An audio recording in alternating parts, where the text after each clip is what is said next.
Good evening, it's Europa League time, Celtic versus Midtjylland.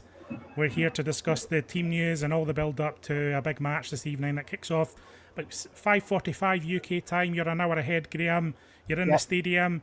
The atmosphere's building. I can hear the Celtic fans already. This one's building nicely.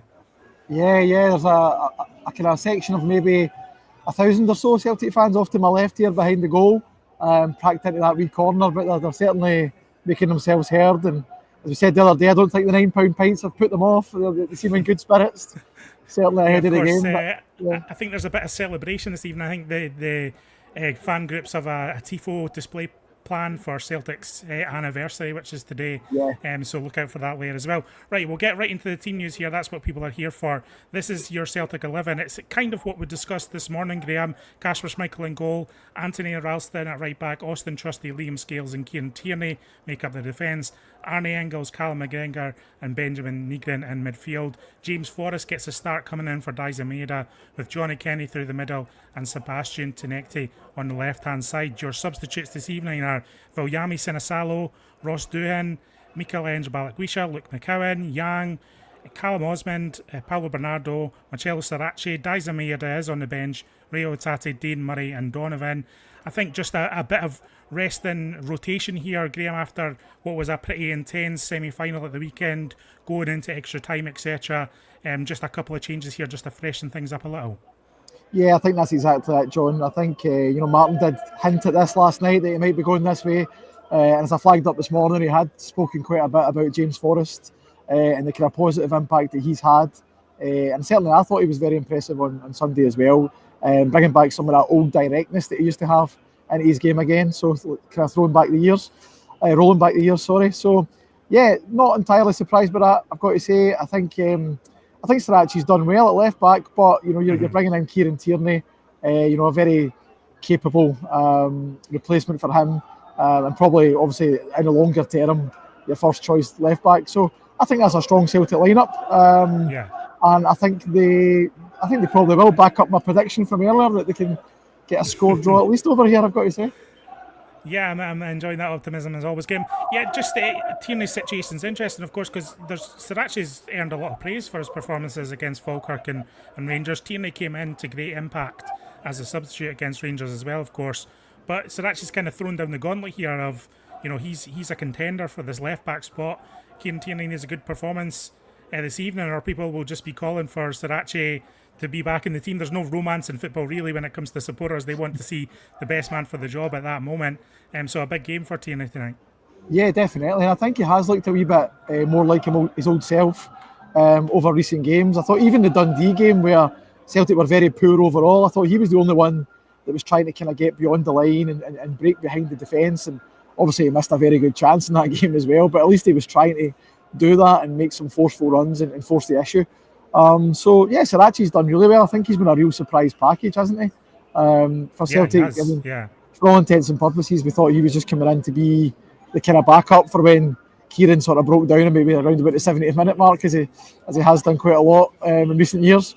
But no, he's certainly shown himself to be a more than capable stand-in, even to the point where people are saying, is he the first choice now? It's incredible to think, but. No, I don't think any worries about Kieran Tierney coming in there tonight. He's a hugely experienced campaigner, and as I say, he is looking a lot better as the weeks go on.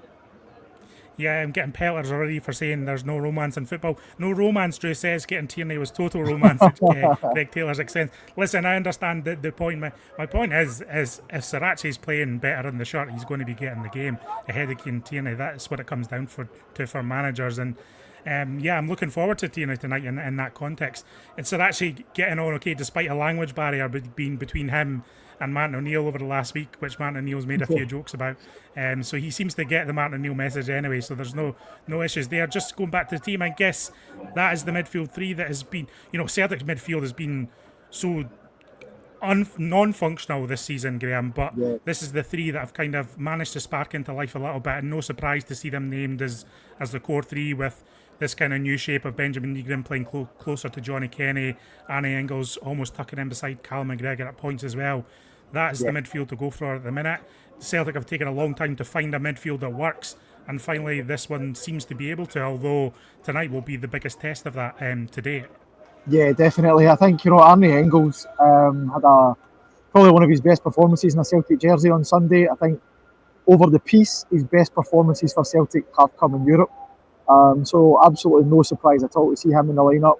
I'm expecting a big performance from him tonight, and I think Celtic will need it if they're going to come away with anything from here.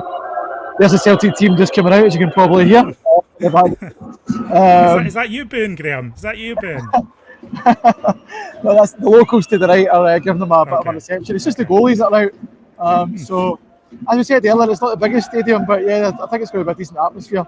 But just the point of Nygren playing in that sort of more advanced position, I like him in there.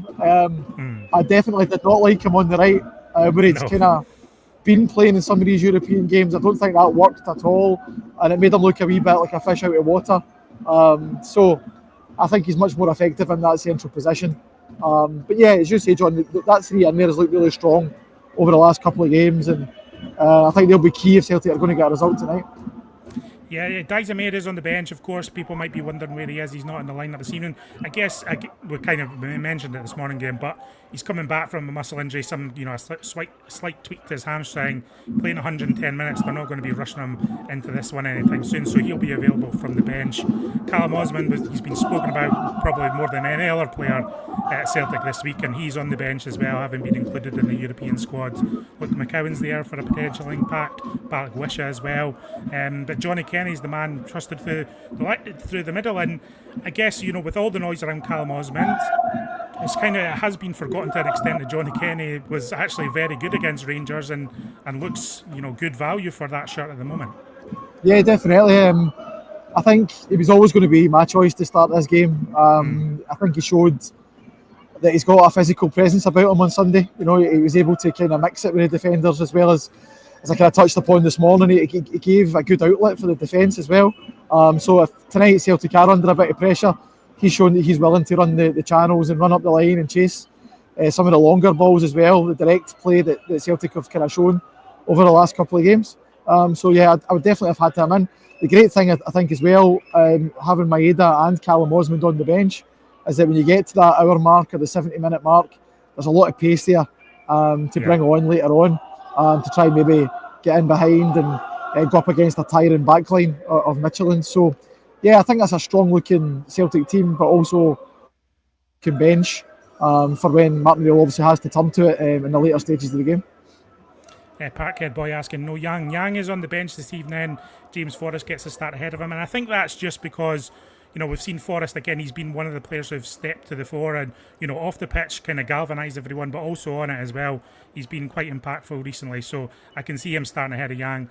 I mean, I'm on record saying I'm not a massive fan of Yang and kind of what he has to offer the Celtic team. I suppose everyone has a chance now that there's a bit of a resurgence at Celtic, but James Forrest, the natural choice for me ahead of Yang, even though James Forrest not likely to complete the 90 minutes tonight. Yeah, I 100% agree. I think James was really impressive at Hampden on Sunday when he came on. Martin really shown a tendency since he came in to lean on these more experienced guys. You noticed that straight away, obviously young Colby was out of the team, and it was Anthony Ralston who was coming in, and Trusty was in for Dane Murray. Obviously not a surprise in the back of Tynecastle, I suppose. But yeah, in that right wing position, I think he's gone for people throughout the team that he trusts. So he's done the same in that position. He's brought James in, and as I say, as he was being so sort of complimentary of James Forrest last night, that doesn't surprise me in the slightest. And I'm really looking forward to seeing his performance tonight after what he did on Sunday, where he was, as I said, very much more direct and actually running at people instead of cutting inside and just keeping the ball, which I think he was doing maybe a little bit too much. He was playing a wee bit too safe for a while there. I'm really excited to see if he can maybe show a vintage James Forrest performance of old tonight. And that would be pleasing. Okay, we'll run through the team just one more time before we go off, because I know people join us a bit later and are wondering what the team is, etc. This is your lineup tonight. Kasper Schmeichel is in goal. Anthony Ralston, Austin Trusty, Liam Scales and Kieran Tierney. Arne Engels, Cal McGregor, Benjamin Nygren, James Forrest on the right, Johnny Kenny through the middle and Sebastian Tinekte on the left. Your substitutes this evening: Sinasalo, Duin, Balak Wisha, McCowan, Yang, Osman, Bernardo, Sarachi, Maeda, Hatate, Murray, Donovan. Yeah, I agree with Graeme. I think it looks like about the team that you would want out on the pitch tonight. We were going for predictions earlier. I think we're both going for a score draw tonight, Graeme. Are you sticking with that before we head off?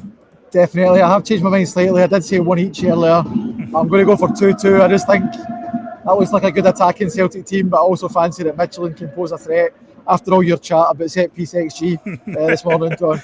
So I'm going to up my scoreline. I'm going to say 2-2.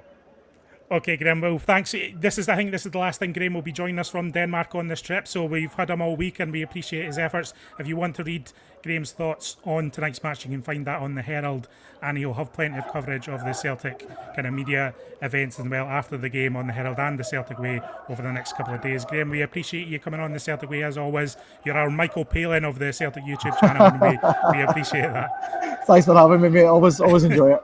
Okay. Enjoy the game, everyone in the live chat. Leave your comments below. We'll be back later tonight. I'll be back with Josh. We'll be a bit later. We've got stuff to do after the game. We're aiming to be on around 9 o'clock this evening, myself and Josh McCafferty, with a full rundown of events in Denmark. But let's hope it's a good one, and we'll see what transpires. We'll see you again next time on the Celtic Way.